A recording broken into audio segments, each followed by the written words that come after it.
आज की महाराजा भर्तृहरि की इस तपोभूमि पर इस संविधान बचाओ सभा के हमारे मुख्य अतिथि राजस्थान के प्रभारी, पंजाब से सांसद, पूर्व डिप्टी सीएम और बहुत ही जानदार, शानदार और बब्बर शेर की तरह अपनी बात रखने वाले आदरणीय सुखजिंदर सिंह रंधावा साहब, हमारे प्रदेश कांग्रेस कमेटी के ऊर्जावान अध्यक्ष, जिन्होंने पूरे राजस्थान के अंदर भारतीय जनता पार्टी के मोरिया बुलाने का काम किया, ऐसे हमारे गोविंद सिंह जी डोटासरा साहब, हमारे अपने अलवर जिले के विकास पुरुष, एआईसीसी के महासचिव, पूर्व केंद्रीय मंत्री यशस्वी भंवर जितेंद्र सिंह जी, मंच पर मौजूद एआईसीसी के सेक्रेटरी, राजस्थान के सह प्रभारी और लालू प्रसाद यादव के दामाद चिरंजीव जी राव साहब, बिहार में चुनाव भी चल रहा है, ध्यान रखिए वही वहां भी, हमारे सांसद बहन संजना जाटव जी, हमारे यहां के प्रभारी फूल सिंह जी ओड़ा साहब, हमारी महिला कांग्रेस की प्रदेश अध्यक्ष सारिका सिंह जी, सेवा दल के अध्यक्ष हेम सिंह जी जादौन साहब, एनएसयूआई के प्रदेश अध्यक्ष भाई विनोद जाखड़ जी, हमारे सम्मानित विधायक आदरणीय दीपचंद जी खैरिया साहब, कांति मीणा जी, ललित यादव जी, मांझेलाल जी, पूर्व विधायक कृष्ण मुरारी जी गंगावत, हमारे आरटीडीसी के पूर्व चेयरमैन आदरणीय धर्मेंद्र जी राठौड़ साहब, हमारे संभाग के प्रभारी पूर्व विधायक रमेश खंडेलवाल जी, हमारे पूर्व विधायक आदरणीय बलजीत यादव जी, पूर्व विधायक जोरीलाल जी मीणा साहब, हमारे पूर्व मंत्री शकुंतला रावत जी, भाई इमरान जी, भाई आर्यन जी, भाई संजय यादव जी और सम्मानित मंच, हमारे यूथ, महिला, एनएसयूआई और सभी प्रकोष्ठों के हमारे जिलाध्यक्ष और पदाधिकारी, यहाँ उपस्थित सभी पूजा के योग मेरे बुजुर्गों, नौजवान साथियों, मेरी माताएं, बहनें और हमारे पत्रकार बंधुओं, आप सबका इस बैठक में हार्दिक स्वागत और अभिनंदन करता हूं। आज हम यहाँ इकट्ठे हुए हैं इस संविधान बचाओ सभा के अंदर। ये हमारे देश का संविधान है। ये जो लाल पुस्तक है, जो राहुल गांधी जी जिसको लेकर चल रहे हैं, जिसको बचाने की मुहिम लेकर चल रहे हैं, ये एक सामान्य पुस्तक नहीं है। इसके अंदर का एक एक पन्ना, एक एक शब्द हम सब लोगों की ताकत है, इस देश की आत्मा है। जिस प्रकार शरीर में रीढ़ की हड्डी होती है, उसी प्रकार देश के अंदर उसका संविधान, उसकी ताकत होता है। उस संविधान उस देश की रीढ़ की हड्डी होता है। लेकिन पिछले कुछ समय से साथियों, हम इस चीज को देख रहे हैं कि भारतीय जनता पार्टी के नेता पहले तो चुनाव में कह रहे थे कि 400 पार लेके आएंगे, इस देश के संविधान को बदलेंगे। लेकिन उस 400 पार की हवा आप लोगों ने निकाल दी और राजस्थान के अंदर भी आदरणीय रंधावा साहब और डोटासरा साहब के नेतृत्व में 25 में से 11 मोरिया इनके बुलाए और 11 सीटें इंडिया गठबंधन को आप लोगों ने दी। अब इनके भाषण तो बंद हो गए। संविधान को लेकर अब हमारे देश के जो अपने आप को चौकीदार कहते हैं, चौकीदारा तो कर नहीं रहा है। अब संविधान को जहां भी देखता है सीधा माथा टिकाता है। वो आप लोगों की ताकत थी जो आपने लोकसभा चुनाव के अंदर दिखाई। लेकिन जो मन के अंदर जो भाव हैं, जो संविधान को मानने चाहिए, जिनके लिए इन लोगों के दिल के अंदर भावना होनी चाहिए, वो नहीं है। हमारे में हो जाने चाहिए। लेकिन डेढ़ साल से जिला प्रमुख का उपचुनाव भरतपुर के अंदर नहीं हो रहा है, ये आप लोगों के सामने है। हमारे काफी सरपंच साहिबान भी यहां बैठे हैं। जो बैठे हुए तो सोच रहे ठीक है तुमको प्रशासक बना दिया, तुम तो 5 साल से आगे भी चल रहा हो, लेकिन ये संविधान के खिलाफ है। 5 साल के अंदर चुनाव होने चाहिए। आप लोगों का अच्छा काम है तो जनता वापस आपको चुन के भेज देगी। ये जिसकी लाठी उसकी भैंस नहीं होनी चाहिए। चुनाव होने चाहिए, चाहे जिला परिषद के हो चाहे नगर पालिकाओं के हो। 5 साल में संविधान में लिखा है चुनाव होंगे तो चुनाव होने चाहिए, नहीं हो रहे। संविधान के तहत देश के अंदर संस्थाएं बनी हुई, ईडी है, इनकम टैक्स है, सीबीआई है। इन लोगों को विपक्षी जो दल हैं, चाहे वो कांग्रेस हो या अन्य दल हो जो इनके खिलाफ बोलते हैं, उनके खिलाफ इन लोगों को लगा रखा है। इनका एक ही काम है कि जो इनके खिलाफ बोलते हैं उनको तंग करिए। 56 घंटे तक ईडी ने राहुल गांधी जी से पूछताछ की है, 56 घंटे तक। और अभी राहुल गांधी जी ने कल कहा कि किस प्रकार से रॉबर्ट वाड्रा जी को भी ये लोग लगातार तंग कर रहे हैं, सिर्फ इसलिए कि देश के अंदर उनकी इमेज खराब हो और कांग्रेस इनको टारगेट कर रही है, वो इनको टारगेट नहीं करे, इसलिए सिर्फ उन पे ये कार्रवाई कर रहे हैं। रंधावा साहब यहाँ पे बैठे हुए हैं। पंजाब के अंदर कांग्रेस की सरकार आ रही है तो पंजाब में जो प्रभारी लगाए हुए हैं वो भूपेश बघेल साहब छत्तीसगढ़ से आते हैं।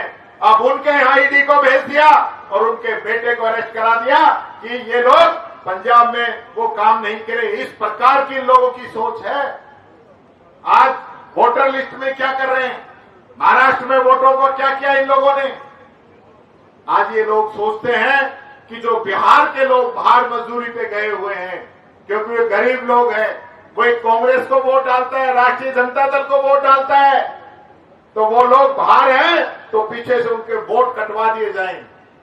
ये काम ये लोग कर रहे हैं, इसलिए ये पुनर्गठन चल रहा है। वहां बंगाल के अंदर चुनाव है तो बंगाल में चुनाव को प्रभावित करने के लिए जो बंगाल के लोग हैं उनको बांग्लादेशी बताकर देश के अंदर एक इस प्रकार का माहौल पैदा करना चाह रहे हैं। हमारे यहाँ अलवर में बंगाल के लोग काम कर रहे हैं, हमारे यहाँ पे अलवर के अंदर, लेकिन सिर्फ ये एक मैसेज देने के लिए कि बांग्लादेशी राजस्थान में रह रहे हैं, इनके वोट काटिए। ये सिर्फ सत्ता पाने का काम कर रहे हैं।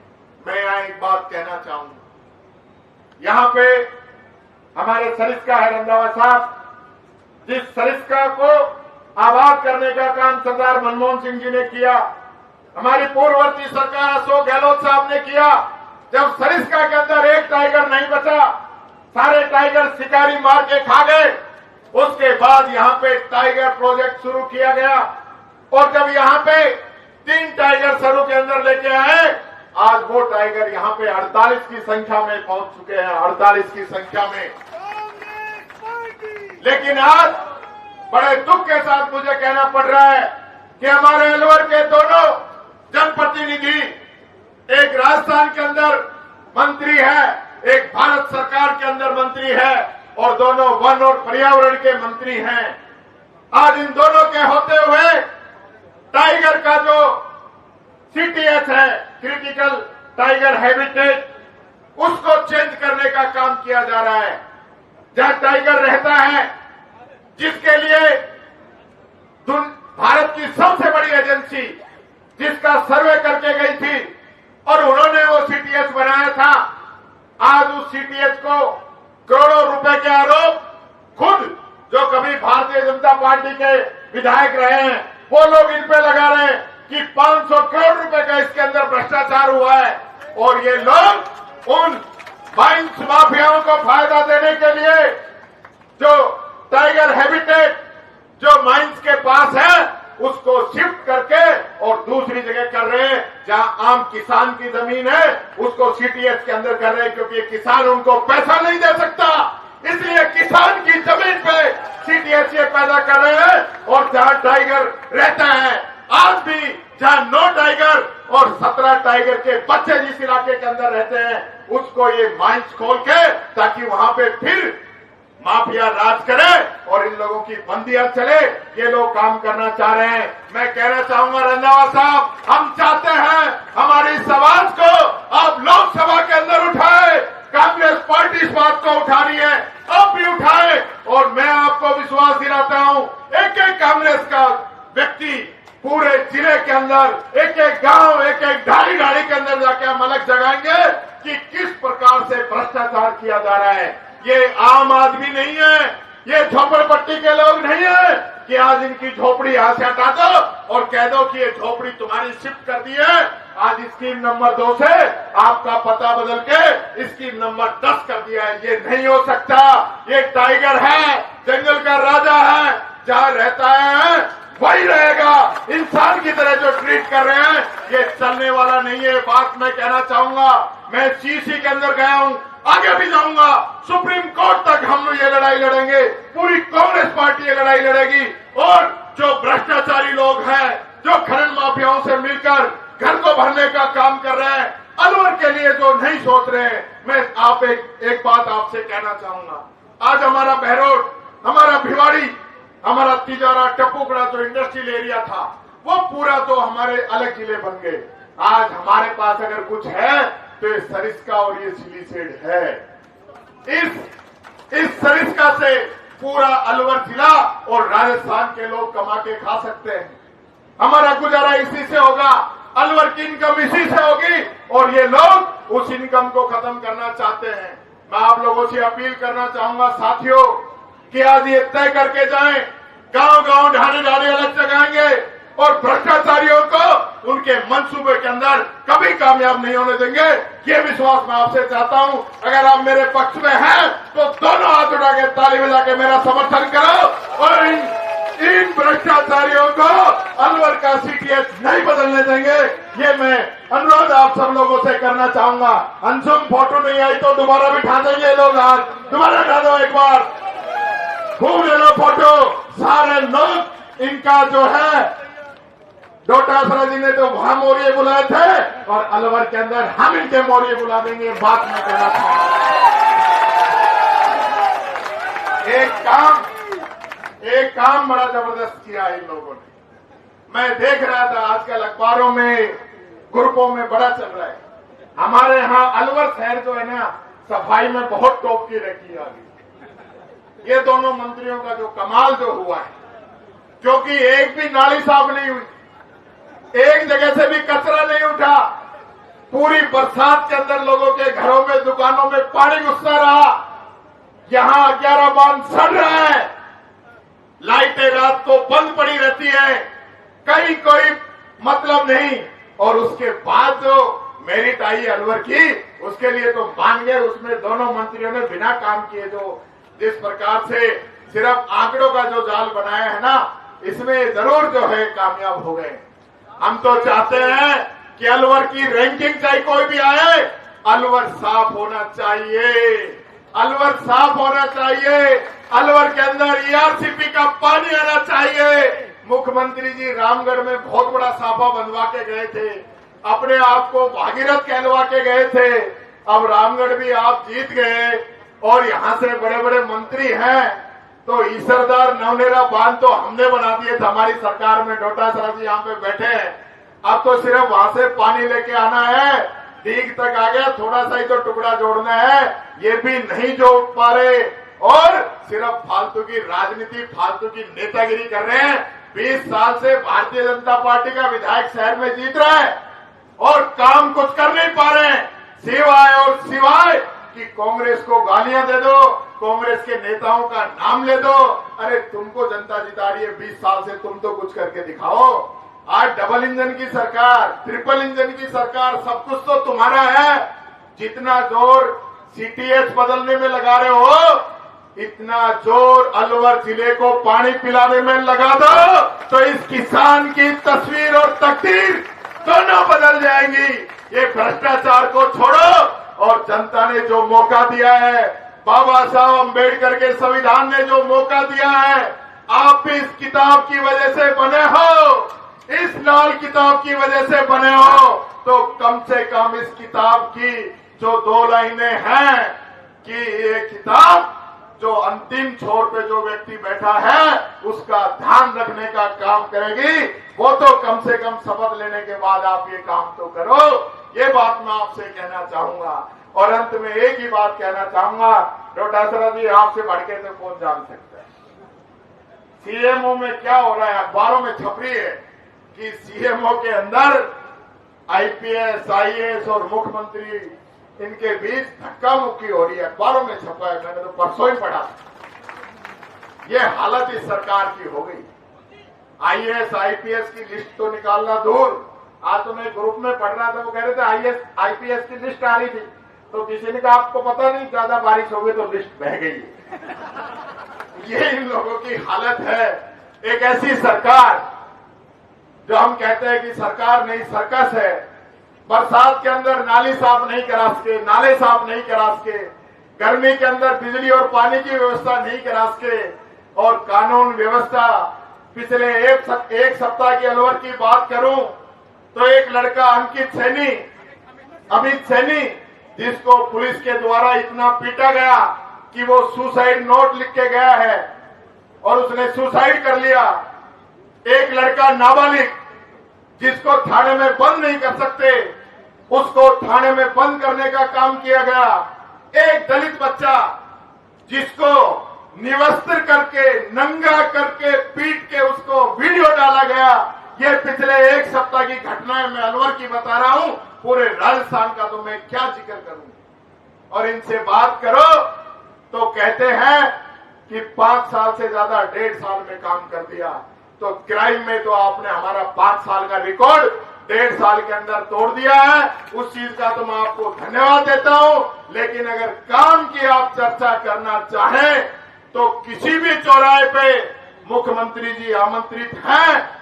डोटासरा जी, रंधावा जी, भंवर साहब और कांग्रेस का एक भी कार्यकर्ता जो इनको अच्छा लगे वो इनके साथ डिबेट करने को तैयार है। और अलवर के तो हमारे पत्रकार और पूरी जनता बैठी है। अलवर में 5 साल में क्या काम हुए, 1.5 साल में क्या काम हुए, ये सब आप सब लोग जानते हैं। यही बात मैं कहना चाहूंगा। आपने मान सम्मान दिया, आदरणीय भंवर साहब, रंधावा जी, डोटासरा जी, सब लोग। हाँ, या तो मैं भूल ही गया पटेल जी। पेंशन भी नहीं आ रही, दिव्यांग जनों की पेंशन, बुजुर्गों की पेंशन ये लोग नहीं दे पा रहे। तुम्हारी कोऑपरेटिव भी खत्म कर रहे हैं। ये हालत है। ये सरकार, मैं फिर कहना चाहूंगा, भगवान राम का नाम लेकर, मंदिर का नाम लेकर ये लोग सत्ता में भले ही बैठ गए हो, लेकिन अलवर में इन लोगों ने पहले बानसूर में मंदिर तोड़ने का काम किया और आज उमरेन में इन्होंने देव मंदिर को तोड़ने का काम किया है। मैं कहना चाहूंगा, देव महाराज इनको बख्शेंगे नहीं, काली माता इनको बख्शेगी नहीं। ये मंदिरों को तोड़कर माफियाओं से मिलकर शेर का एरिया बदलने की सोच रहे हैं, कभी इसमें कामयाब नहीं होंगे। और मंदिर भी इनको वापस बनवाना पड़ेगा, वापस बनवाना पड़ेगा। यही बात कहते हुए अपनी वाणी को विराम देता हूं। बहुत बहुत धन्यवाद। राम राम साहब, जय भीम, जय संविधान। बहुत धन्यवाद सम्मानित जूली जी। अब मैं बीच में अध्यक्ष जी आपकी इजाजत से थोड़ा सा प्रोटोकॉल तोड़ रहा हूं। हमारे एनएसयूआई के प्रदेश अध्यक्ष सम्मान्य बीच में है, आप 2 मिनट का आपको एक संक्षिप्त उद्बोधन देंगे। सम्मान्य विनोद जाखड़ जी, और जोरदार तालियों से उनका स्वागत करिए। आपका बहुत बहुत धन्यवाद, आभार। हमारे बीच में हमारे यहाँ के राजस्थान के ऊर्जावान प्रभारी श्री रंधावा जी हैं, मैं बहुत अभिनंदन स्वागत करता हूं। हमारे ऊर्जावान प्रदेश अध्यक्ष श्री गोविंद सिंह डोटासरा जी, हमारे ऊर्जावान नेता प्रतिपक्ष टीकाराम जूली जी, और अलवर के विकास पुरुष हमारे जितेंद्र सिंह जी, उनका बहुत अभिनंदन स्वागत। चिरंजीव राव भैया हमारे बड़े भाई हैं, एआईसीसी सेक्रेटरी हैं, हमारे यहाँ के सह प्रभारी हैं, आपका बहुत अभिनंदन स्वागत। हमारी बड़ी बहन संजना जाटव जी, सांसद भरतपुर, बहुत शुभकामनाएं। हमारे महिला कांग्रेस की अध्यक्ष सारिका जी, राजस्थान विश्वविद्यालय के पूर्व अध्यक्ष सतवीर चौधरी जी, पूर्व विधायक वर्तमान विधायक, सम्मानित मंच के सामने विराजमान हमारे नौजवान साथी, बुजुर्गन, माताएं, बहनें, आप सभी का बहुत अभिनंदन, स्वागत। मुझे बोलने का मौका दिया इसके लिए मैं बहुत बहुत धन्यवाद, आभारी हूं। आज की जो मीटिंग है ये संविधान की सुरक्षा को लेकर रखी गई है। आदरणीय जूली जी और डोटासरा जी पूरे प्रदेश के अंदर घूम घूम के लोगों को जागरूक कर रहे हैं कि संविधान बचेगा तो हम बचेंगे, क्योंकि संविधान केवल एक दस्तावेज नहीं है, ये इस देश की आत्मा है, जिसके अंदर इंसान ही नहीं, पशु पक्षी और वो लोग जो बोल भी नहीं सकते हैं, चाहे वो बिल्डिंग हो, चाहे वो यातायात के साधन हो, कोई भी जो इस सृष्टि में है, इस भारत में है, वो सब संविधान के तहत सुरक्षित है। लेकिन जब से भाजपा की सरकार बनी है तब से लगातार संविधान पे हमले किए जा रहे हैं। दिन प्रतिदिन संविधान को कमजोर करने का काम किया जा रहा है। दिक्कत इनको जो है वो आम आदमी से है, उनके अच्छे जीवन से है कि ये कैसे बोल पा रहा है, कैसे लड़ पा रहा है, क्योंकि आजादी में इनका कोई योगदान नहीं है।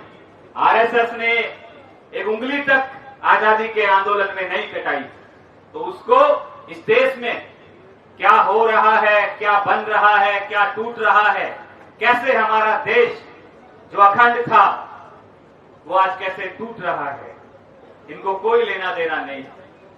मैं आप सभी से कहूंगा कि संविधान को बचाने के लिए हम सबको इकट्ठा होना पड़ेगा।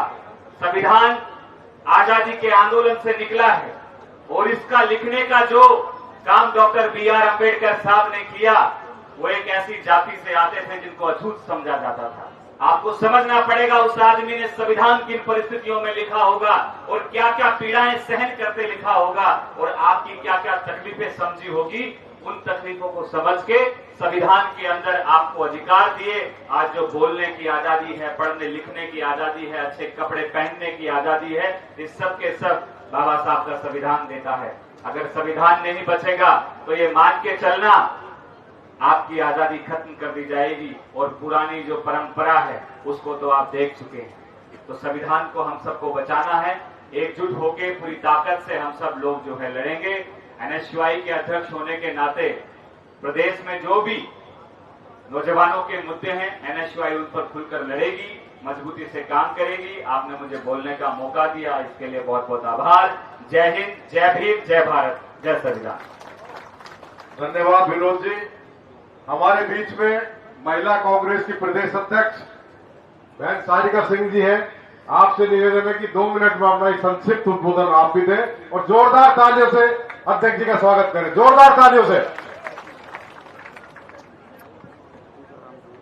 बाबा भरत हरि के और बाघों का सा साहस रखने वाली इस अलवर की भूमि पर मैं राजस्थान कांग्रेस के प्रभारी आदरणीय सुखजिंदर सिंह जी रंधावा साहब का, भंवर जितेंद्र सिंह जी का, हमारे राजस्थान कांग्रेस के ऊर्जावान अध्यक्ष आदरणीय गोविंद सिंह डोटासरा जी का, राजस्थान के प्रभारी आदरणीय चिरंजीव राव साहब का और पार्लियामेंट में आप सबकी और हम महिलाओं की आवाज को बुलंद करने वाली छोटी बहन संजना जाटव जी का और तमाम जो मंच पर उपस्थित सम्माननीय कांग्रेस के नेता हैं, मैं उन सब का आप सब की तरफ से अलवर की इस भूमि पर स्वागत करती हूँ।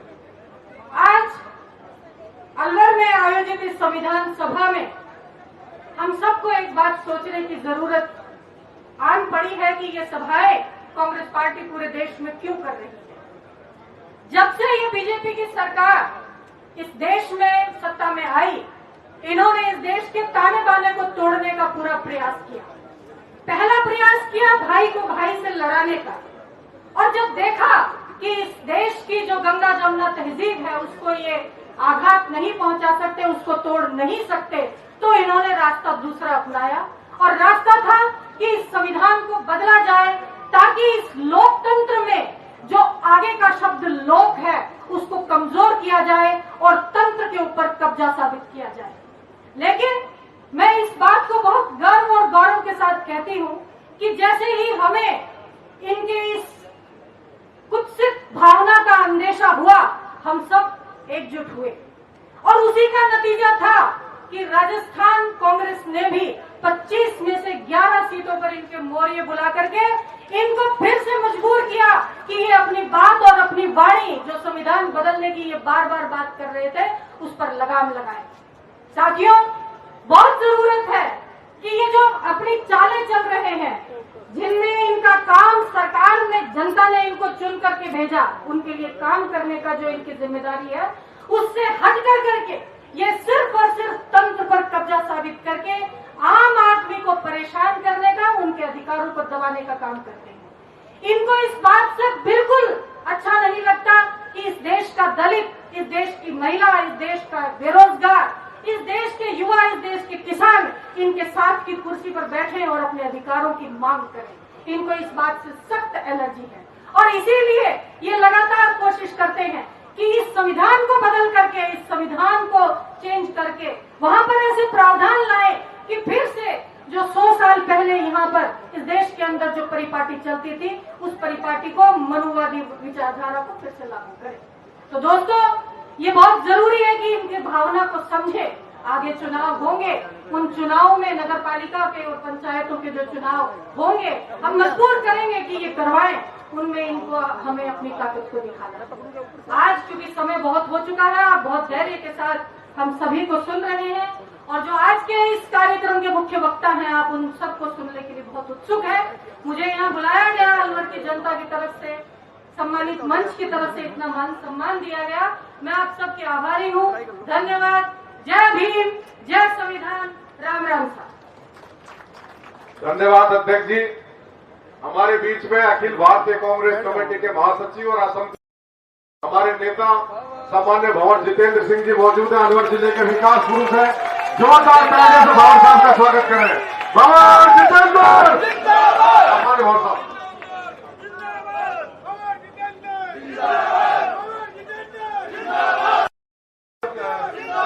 अध्यक्ष जी,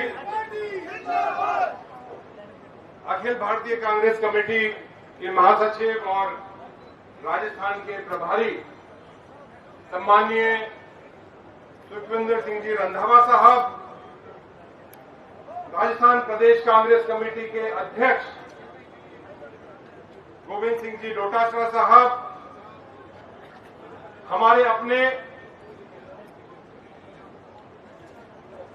और जिनने मुख्यमंत्री राजस्थान को बिल्कुल खींच के रख रखा है, घुमा के रख रखा है, गिरा के रख रखा है, माननीय टीकाराम जी जूली साहब, हमारे अखिल भारतीय कांग्रेस कमेटी के सचिव और हमारे यहाँ के प्रभारी चिरंजीव राव साहब, सम्मानीय हमारे विधायक दीपचंद जी खैरिया साहब, ललित यादव जी, मांगीलाल जी मीणा साहब, कांति मीणा जी, सारिका सिंह जी जो हमारी प्रदेश महिला कांग्रेस की अध्यक्षा हैं, आपका भी बहुत बहुत स्वागत है। विनोद जाखड़ साहब पधारे हुए हैं जो हमारे एनएसयूआई के अध्यक्ष हैं, हमारे सेवा दल के यादव साहब भी पधारे हैं। संजना जाटव जी जो हमारी माननीय सांसद हैं, हमारी बहन है, शकुंतला रावत जी, धर्मेंद्र जी राठौड़ साहब, बलजीत यादव जी, जौहरीलाल जी मीणा साहब, सामान्य गंगावत जी, संदीप यादव जी, फूल सिंह जी ओला साहब जो हमारे प्रभारी हैं, रमेश खंडेलवाल साहब उपाध्यक्ष, माननीय जिलाध्यक्ष जी योगेश मिश्रा साहब, सतबीर चौधरी जी, हेम सिंह जी, विराजमान सभी प्रदेश कांग्रेस कमेटी के,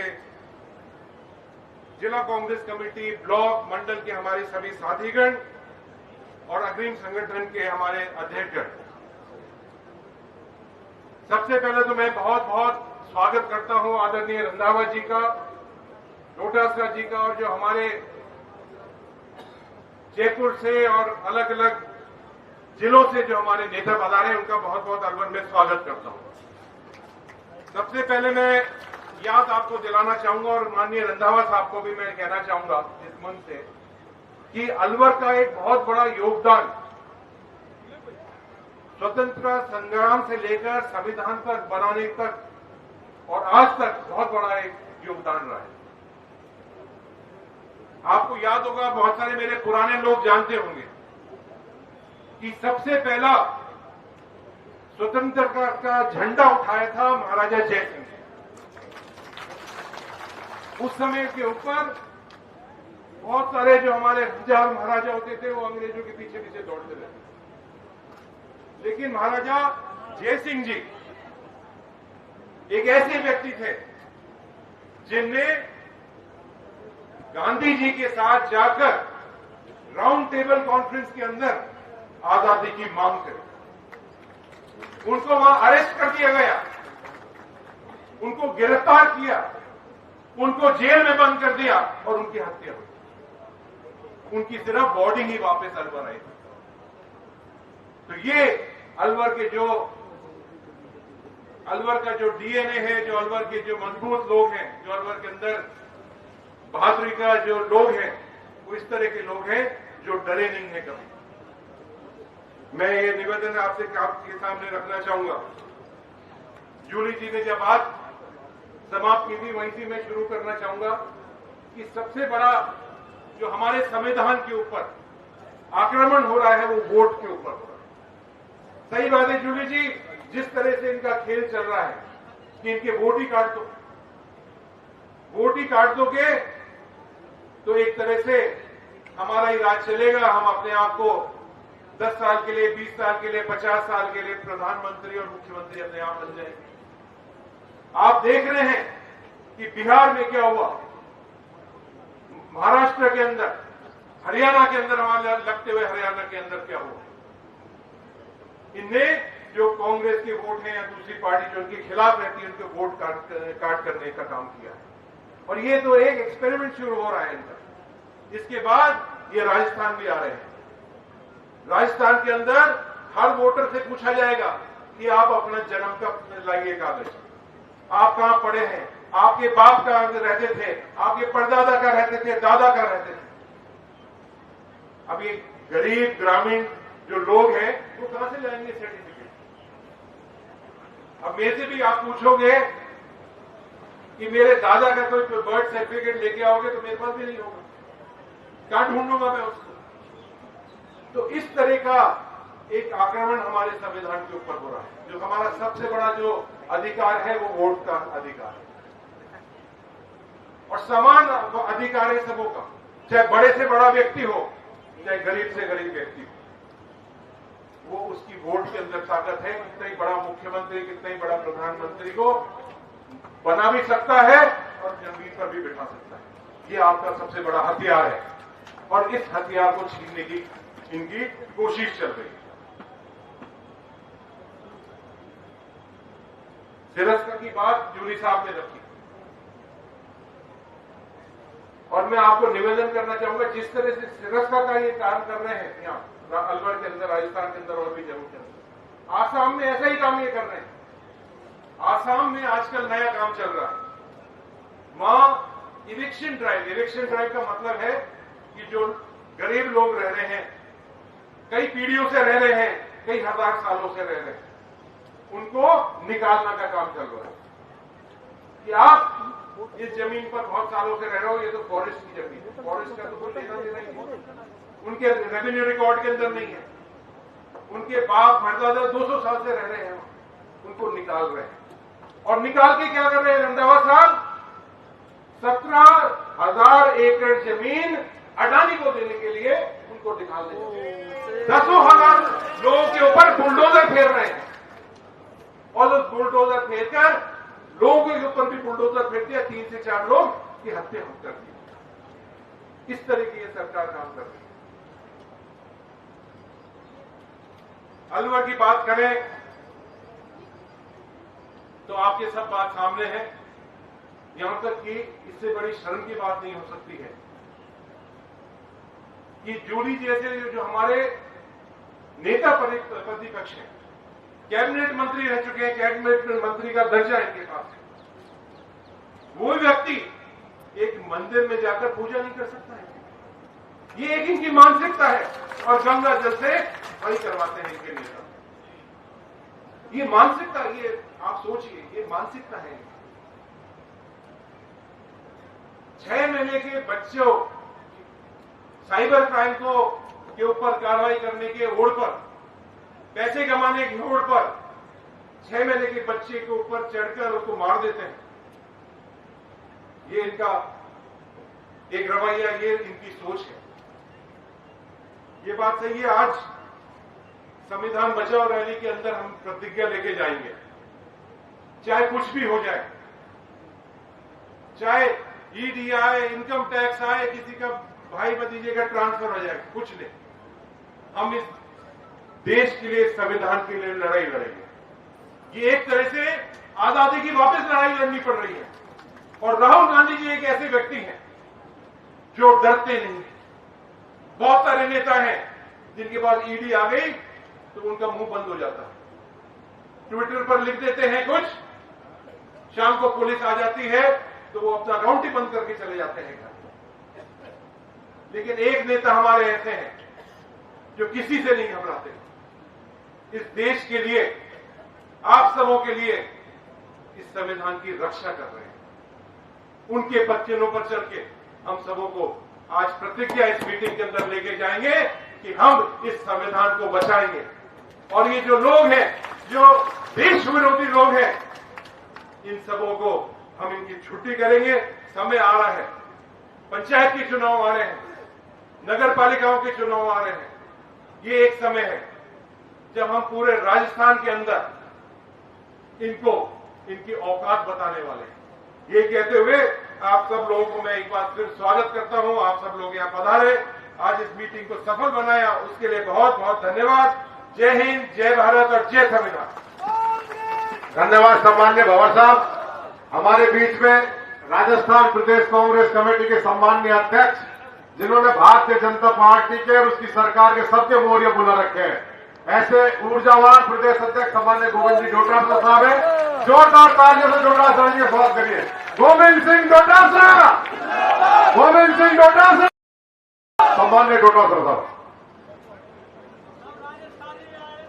परम आदरणीय रंधावा साहब, परम सम्मानीय बाबा जितेंद्र सिंह जी साहब, नेता प्रतिपक्ष सम्मानीय जूली साहब, आदरणीय चिरंजीव राव जी, सबने सबके नाम लिए, इसलिए सभी सम्मानित मंच को प्रणाम करता हूं, नमस्कार करता हूं और आपको सैल्यूट करता हूं कि आपने हमको ऊपर बैठा दिया। ये अलवर का जिला अध्यक्ष इतना होशियार है कि कोई नाराज नहीं हो जाए, पूरे मंच को भर दिया खचाखच। ये भी एक कला है। तो जिला अध्यक्ष जी को भी इस कार्यक्रम आयोजित करने के लिए इनकी टीम को बहुत बहुत धन्यवाद देना चाहता हूं। मेरे साथ ही विधायक, हमारी छोटी बहन, सांसद, सबको साथ लेते हुए तमाम लोगों से केवल एक निवेदन करने के लिए आपके बीच में हाजिर हुआ हूं कि राजस्थान की विधानसभा के चुनाव में अलवर जिले ने ठीक परफॉर्म किया, अच्छा परफॉर्म किया। सब सीटें नहीं जीती जा सकती है, लेकिन जो अनुपात में जो अच्छे जिले, 5, 7, 8 जिले जिनके यहां से अच्छी कांग्रेस की सीटें आई, उनमें अलवर जिला, और कांग्रेस पार्टी हाईकमान ने, रंधावा साहब ने भी वापिस अलवर को देने में कोई कोर कसर नहीं छोड़ी। आपके नेता प्रतिपक्ष या तो सीएम को केबिन गाड़ी घोड़े, वो क्या एस्कॉर्ट, और या जूली साहब को एस्कॉर्ट, 2 गाड़ी आगे 2 गाड़ी पीछे। तो ये अलवर के लोगों ने जो विधानसभा चुनाव में अच्छा किया, उसका परिणाम आपको मिला। लेकिन लोकसभा चुनाव में हम चूक गए।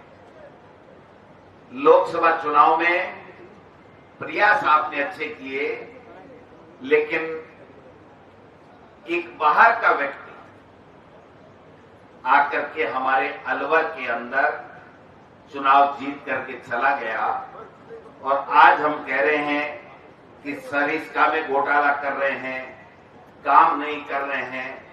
मैं समझता हूं कि हम नेताओं की कमी रही है, कार्यकर्ताओं ने तो कोई कमी नहीं छोड़ी है। इसलिए आने वाले समय में मैं यही आशा और अपेक्षा करता हूं कि भंवर साहब, हम अलवर जिले में आने वाले चुनाव में लोकसभा और तमाम विधानसभा के चुनाव जीते।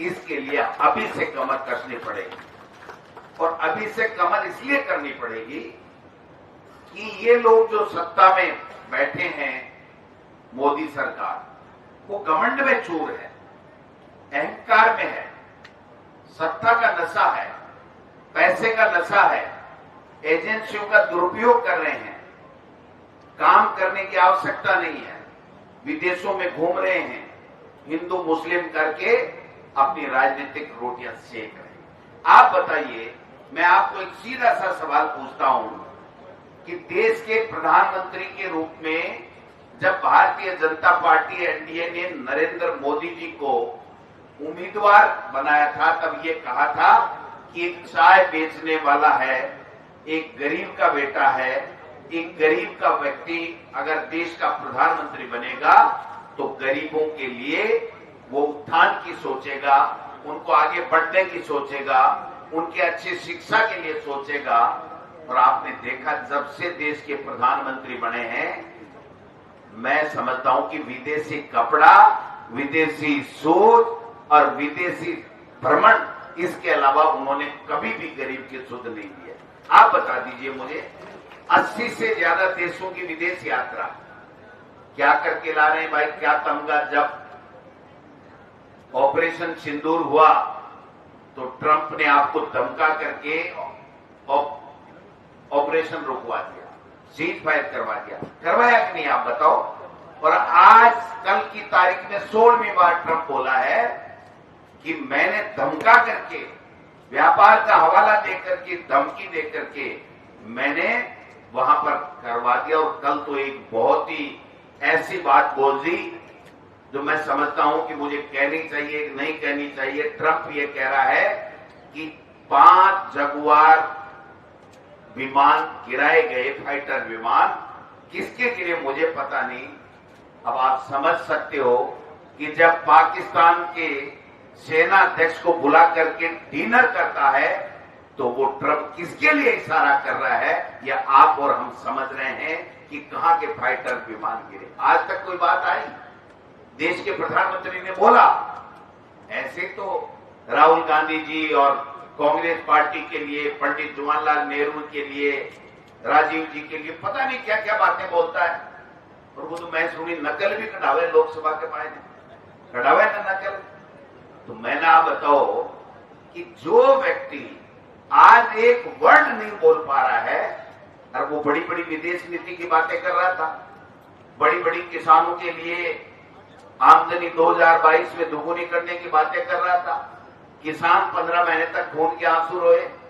आज भी क्या हुआ? वो तीनों काले कानून कहां गए? वापस लेने पड़े किसान की ताकत के सामने। तो ये संविधान को तोड़ना नहीं है तो क्या है आप बताइए? किसी के भी ईडी आ जाएगी, किसी के इनकम टैक्स आ जाएगी। भूपेंद्र यादव जी के भी भेजो ना, एक दिन ईडी देगा, पता लग जाए कौन कितना पानी में है। भेजो ना, जो मेरे आ सकती है। और भविष्य में जल्दी जूली साहब हंसते रहो, आपके तो मैं पक्का भिजवा के रहूंगा, क्योंकि मुझे तो मेरे जैसा आपको करना है। तो हम दोनों मिलकर के अगर ताकत लगाएंगे तो भूपेंद्र यादव जी की अगर ईडी चली जाए तब ये मानना कि ये देश संविधान से चल रहा है, वरना तो तानाशाही से चल रहा है। ये मैं कहना चाहता हूं। लोग कह रहे हैं, हर व्यक्ति कह रहा है, 500 करोड़ का घोटाला अलवर में केवल एक सीमा खिसकाने को लेकर के हो रहा है। तो भाई साहब, इन्होंने तो पता नहीं कितनों की सीमा खिसकाई है, कितना इलेक्ट्रोल बॉन्ड के नाम से कितने छापे डाले, कितने पैसे लिए हैं। और चक्की पी सिंह और वो नेता अजीत पवार, इनका उप मुख्यमंत्री बना बैठा है। आप समझ सकते हो कि जो हालात हो रहे हैं। और प्रदेश के तो कहने ही क्या भाई साहब, बात जय हो भजन लाल जी की, क्या कहने हैं। भजन लाल जी मुस्कुराते रहते हैं, कभी कभी मंच पे आते हैं तो माइक सामने होता है तो गुस्सा करते हैं। अरे भजन लाल जी, गुस्सा मत करो, कुछ काम करके दिखाओ। ये पर्ची तो निकल गई, लेकिन इस पर्ची से आगे तो बढ़ो। हमने मान लिया, मानना हमारे, हम संविधान को मानने वाले लोग हैं, इसलिए हमने मान लिया कि कोई व्यक्ति राजस्थान का नहीं चाहता था, भाजपा का एक भी व्यक्ति भी नहीं चाहता था कि हमारा मुख्यमंत्री भजनलाल हो। लेकिन जब भजनलाल की पर्ची खुल गई और जब शपथ ले ली संविधान की, तो हम हो चाहे जूली साहब हो चाहे हम तमाम लोग भजनलाल जी को मुख्यमंत्री मानते हैं। लेकिन मुख्यमंत्री बनने के बाद में मुख्यमंत्री जी आपने किया क्या? धोते भाषण, पंचायत चुनाव नहीं कराना, इंग्लिश मीडियम की स्कूलें बंद कर दो,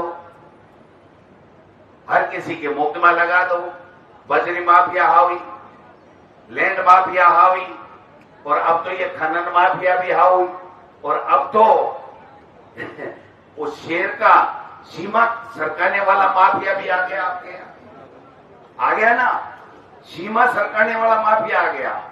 अब बताओ, ऐसे ऐसे हालात हो गए, फिर कहते हैं कि आप संविधान बचाने की रैलियां क्यों कर रहे हो?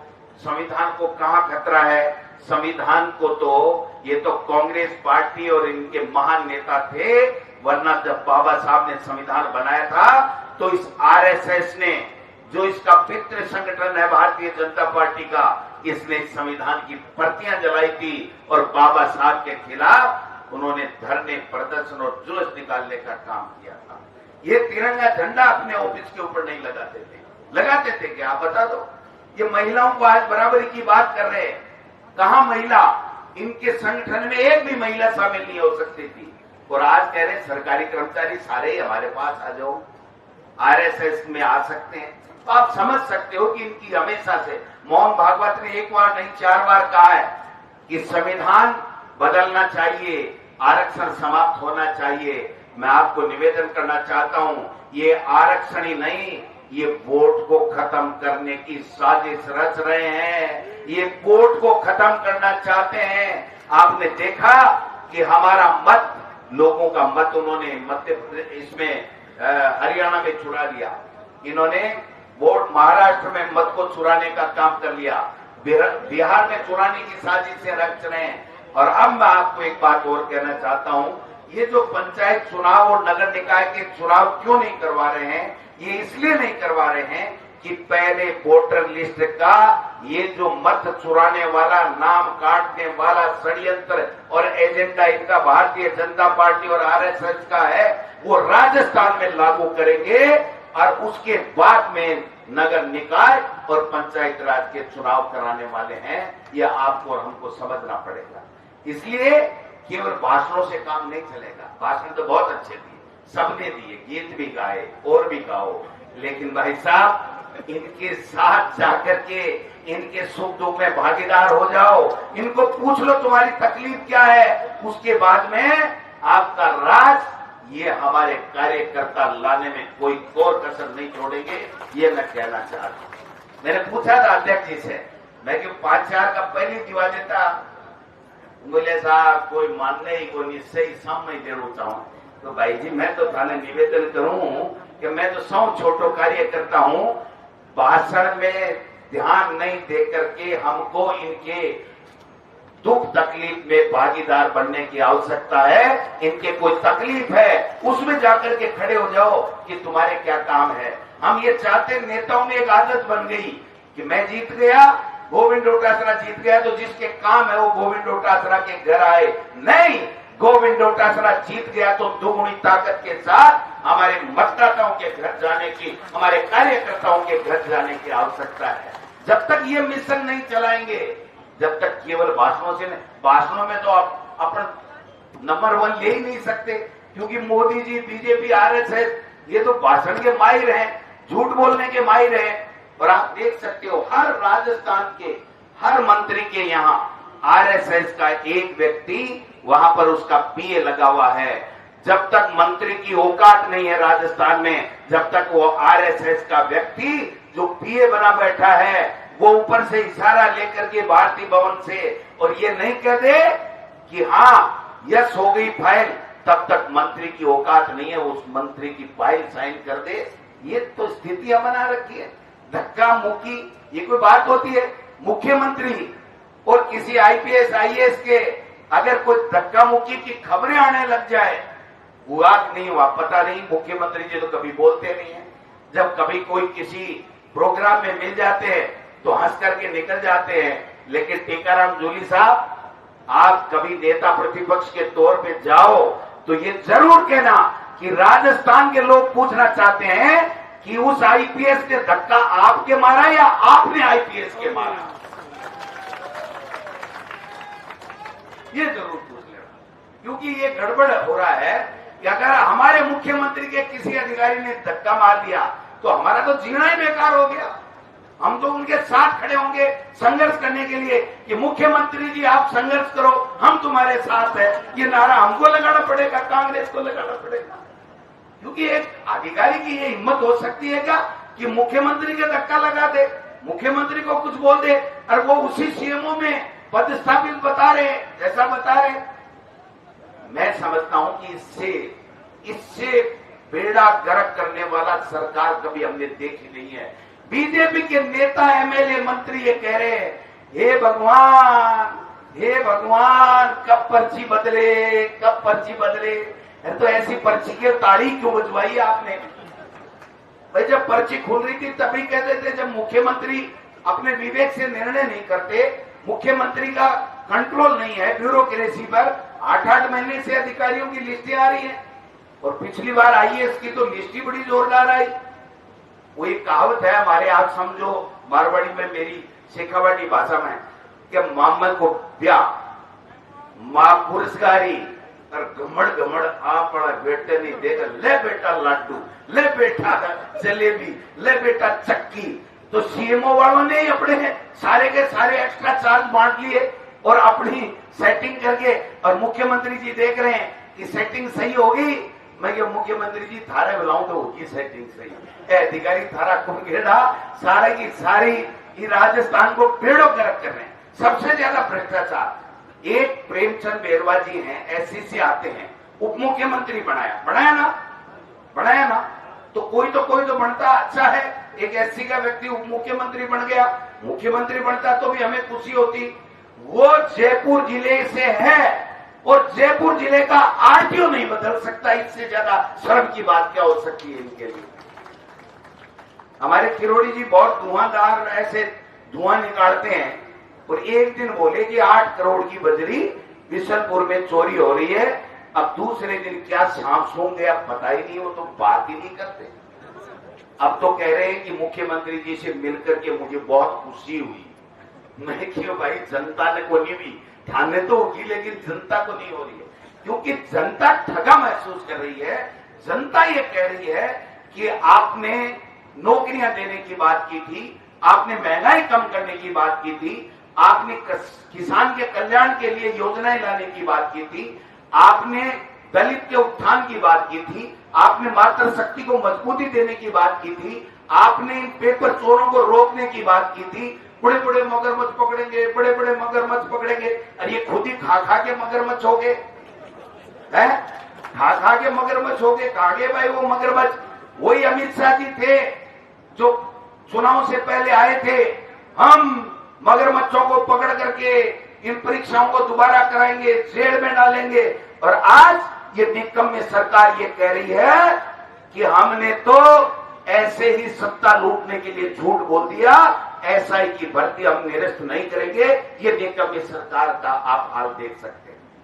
कहां गए साहब? वो कितना बदनाम किया, रीट में वो हो गया, रीट में ये हो गया, रीट में ये हो गया। क्या हो गया? जो बेईमान था हमारी सरकार ने पकड़ा, जेल के सलाखों में डाला, आपने ईडी से जांच कराई, आपने एसआईटी से जांच कराई। फिर क्या हुआ? उसके बाद में क्या रिजल्ट आया?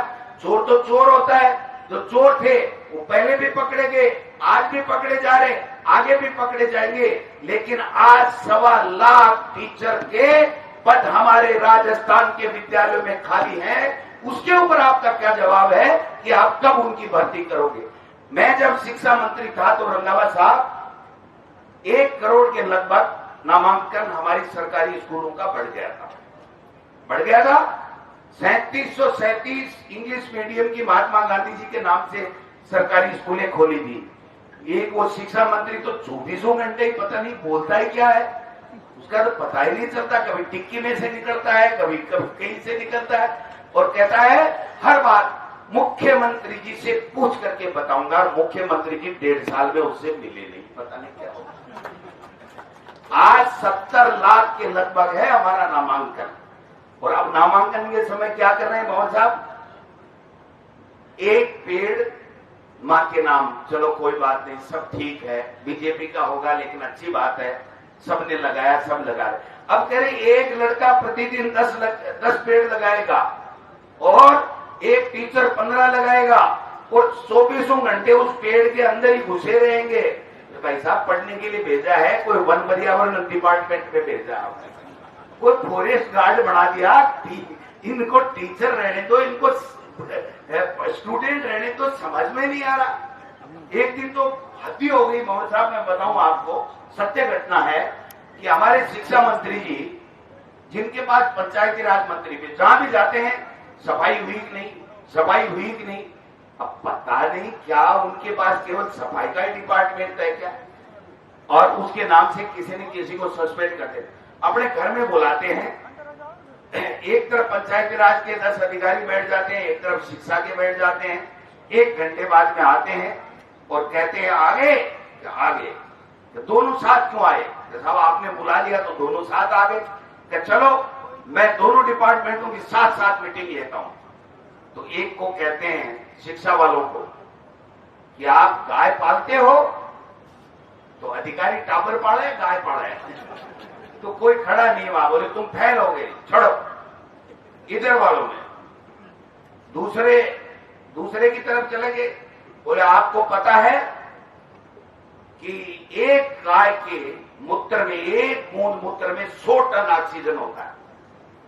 तो वो 2 अधिकारियों को हंसी आ गई, रुमाली लाए नहीं तो दांत दिख गए, बोले ये मीटिंग यहीं समाप्त की जाती है, मैं दोबारा बुलाऊंगा तब बात करूंगा, आज तक मीटिंग बुलाई।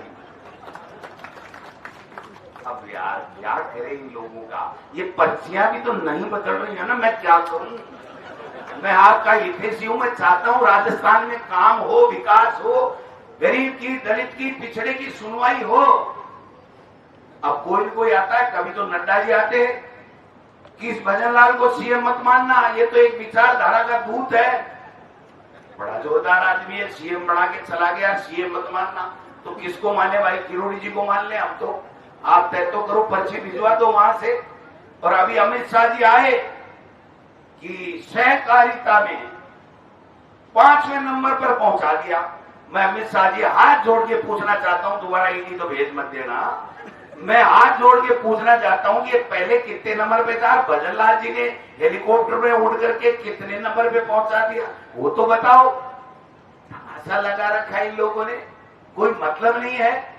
इसलिए मैं आपसे यही निवेदन करने आया हूं, ये कोई छोटी बात नहीं है, ये जो संविधान है इसका मतलब आरक्षण, इसका मतलब समानता, इसका मतलब धर्मनिरपेक्षता, इसका मतलब बोलने की आजादी, इसका मतलब शिक्षा की आजादी, सब शिक्षित बने, इसका मतलब सब मूलभूत अधिकार जिनके हैं वो प्राप्त करने के लिए अधिकारी हैं, इसका मतलब अत्याचार नहीं हो, इसका मतलब न्याय मिले, अन्याय नहीं हो, किसी के साथ अन्याय हो रही हो तो न्याय मिले, ये सब चीजें हवा हवाई हो जाएंगी, गायब हो जाएंगी। और मेरे पत्रकार बंधुओं से कहना चाहता हूं, आप जो प्रिंट मीडिया और बड़े बड़े इलेक्ट्रॉनिक मीडिया के जो बंधु बैठे हैं, आधे से ज्यादा तो इस सोशल मीडिया वालों ने आपका स्थान ले लिया है, और एक समय ये आएगा कि ये कानून भारत सरकार पारित करेगी इस मोदी जी के रहते रहते कि अगर बीजेपी के आरएसएस के खिलाफ कुछ दिखा दिया तो जेल के सलाखों में अंतर होंगे, और ये आपकी आजादी भी छिनने जा रही है। यही इस संविधान का और इस संविधान बचाओ का भी उद्देश्य है, क्योंकि आप हैं तो किसी की, गरीब की, पीड़ित की, दलित की, और की कोई अन्याय हो रहा है तो आप दिखाते हैं, रात को 12 बजे तक दिखाते हैं, सुबह 4 बजे कोई घटना होगी तो 4 बजे, जब एक टैंकर पलटा था गैस का वहां पर भाटरोटा के अंदर दूदू के पास में, तो सबसे पहले अगर वहां कोई पहुंचा तो एक पड़ोसी के अलावा अगर कोई था तो हमारा मीडिया का साथी था जिसने कहा कि ये इस तरीके की घटना हो गई है। तो मैं कहना चाहता हूं कि आप सबके भी अधिकार सीज होने वाले हैं। मैं आपसे इतना ही आग्रह करना चाहता हूं, और मेरे सम्मानित मंच से सब लोग अच्छे बोलने वाले हैं, सब लोग बड़े नेता हैं, मेरे से भी बहुत सीनियर हैं, लेकिन एक समय की अपनी प्रतिबद्धता होती है, समय का अपना तकाजा होता है। आप भी थक गए हो, तो मैं इतना ही निवेदन करने के लिए आया हूं कि कांग्रेस के कार्यकर्ता और नेताओं को जनता के बीच में जाकर के जनता के मुद्दों को आज आगे करके उठाना पड़ेगा। किसी के साथ अत्याचार अन्याय हो रहा है तो उसको मदद करनी पड़ेगी, उसके साथ खड़ा होना पड़ेगा। अगर ये करेंगे तब सही मायने में हमारी इन मीटिंगों का कोई फायदा है, नहीं तो नहीं है।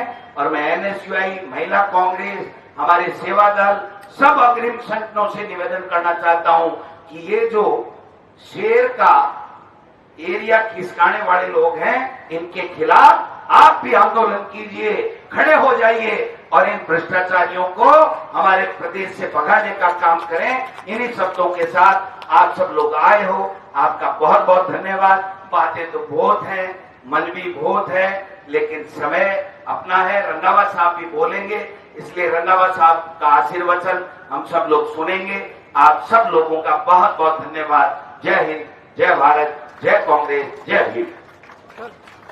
धन्यवाद सम्मान्य अध्यक्ष जी। अब मैं हमारे राजस्थान प्रदेश कांग्रेस के प्रभारी, जिनका आशीर्वाद हमेशा पूरे राजस्थान पर अद्भुत, सम्मान्य सुखजिंदर सिंह जी रंधावा साहब, जोरदार ताली से रंधावा साहब का स्वागत करें। सुखजिंदर सिंह रंधावा साहब, सुखजिंदर सिंह रंधावा साहब, सम्मान्य रंधावा साहब। मानजो पवार जी, दुर्गासरा जी, जोली जी और स्टेज पर सभी लीडर साहबान, हमारे मेरे साथ सेक्रेटरी राजस्थान यादव जी, नाम मैं इसलिए नहीं ले रहा क्योंकि जब नाम लेने लगते हैं तो लोग बोर हो जाते हैं। तो सत्कार जो मेरे भाइयों बहनों, पहली बात तो भंवर जी, जो बात आपने अपने परिवार के लिए कही, जब मैं आपके घर गया तो मैंने आपसे पूछा जी फोटोग्राफ किनकी है, तो आपने महाराजा जय सिंह जी के बारे में जो कहा, एक्चुअली हिंदुस्तान की आजादी की लड़ाई जो शुरू हुई वो आपके अलवर से शुरू हुई। बहुत कम लोगों को पता है कि उन्होंने गांधी जी के साथ गए और वहां जाकर उनको अरेस्ट किया गया और वहां से उनकी डेड बॉडी आई। ये बहुत बड़ी बात है। बीजेपी वालों को पता ही नहीं कि देश आजाद कैसे हुआ। उनको आकर देखना चाहिए अलवर में, पवार साहब के घर जाकर देखना चाहिए कि इस साल में अपनी जान की होती वहां लंदन में दे दी। देश को संविधान जो बना, अगर संविधान उन्होंने किताब पर लिखा है कि संविधान को चलाने वाला अगर अच्छा आदमी आ जाए तो संविधान आगे जाता है, अगर दूसरा आ जाए जिसको संविधान का पता नहीं, देश पीछे की तरफ जाएगा। संविधान बनाने के लिए, देश को आजाद करवाने के लिए कांग्रेस ने अपने देश को आजाद कराने के लिए कुर्बानियां दी। बीजेपी ने क्या दिया था? बीजेपी अंडमान निकोबार जेल से माफी मांगकर इनके लीडर आए थे। उन्होंने अपनी पेंशन लगवा ली अंग्रेजों से। किसी कांग्रेसी का परिवार ने ऐसा नहीं किया। देश को संविधान जो दिया गया बाबा साहब का, वो एक हमारे लिए ग्रंथ है जो देश की आजादी को जानता है। जिन्होंने अंग्रेजों के साथ लड़ाई लड़ी, जिन्होंने अंग्रेजों के साथ उनके विरुद्ध काम किया, वो तो इस संविधान को मानते हैं, जो कहते हैं कि संविधान जो है 400 पार आएंगे तो संविधान बदलेंगे। ये संविधान नहीं बदलेगा।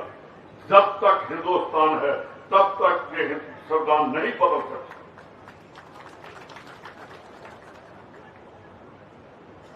सरकार की बात कर ले, ऑपरेशन सिंदूर की बात की, डोटासरा जी जेल से अमेरिका का प्रेसिडेंट ट्रंप जैसे बात करता है, हिंदुस्तान उसकी हैंकरबाजी को कभी नहीं मानेगा। प्रधानमंत्री को जवाब देना चाहिए उसका कि तेरे कहने पर हमने सीज फायर नहीं किया, हमने अपनी मर्जी से किया है। क्या पता ही न चले, एक थर्ड पार्टी आकर कह दे कि सीज फायर, तो हम कह देते हैं आका ठीक है, बिल्कुल नहीं होना चाहिए। पवार साहब आप डिफेंस मिनिस्टर भी रहे हैं। आर्मी का और सभी का एक एम होता है कि हमने लड़ाई किस लिए लड़नी है। कांग्रेस पार्टी का भी एम है कि राहुल गांधी का एम है कि हमने संविधान को बचाना है। हम एम लेकर चलते हैं। तो ये हमारे प्रधानमंत्री जी ने सिंदूर का ऑपरेशन किया, इनका एम क्या था पहले वो तो बताएं। पाकिस्तान के 4 टुकड़े होने चाहिए थे, फिर हम मानते कि प्रधानमंत्री ने सिंदूर ऑपरेशन किया और पाकिस्तान को खत्म कर दिया, सदा के लिए खत्म कर दिया। 71 की वार हुई, 50 साल बाद पाकिस्तान ने सांस ली, फिर उसने इंडिया की तरफ देखा, 50 साल वो उठ नहीं सका, उसकी इंदिरा गांधी ने कमर तोड़ दी। तो अब तो हमारे पास और भी बहुत कुछ था, पाकिस्तान को खत्म कर देते। मेरे को इन्होंने बहुत साहब कहने लगे कि एक पंजाब का, मेरे को इनका पता नहीं कि कौन से राजा थे। वो महाराजा रणजीत सिंह के बेटे महाराजा शेर सिंह थे, उनकी वो फोटोग्राफ थी। देखिए कहां पंजाब और कहां अलवर आपने उनकी फोटो लगाई। मेरा फख्र से सर ऊंचा हो गया। वो महाराजा रणजीत सिंह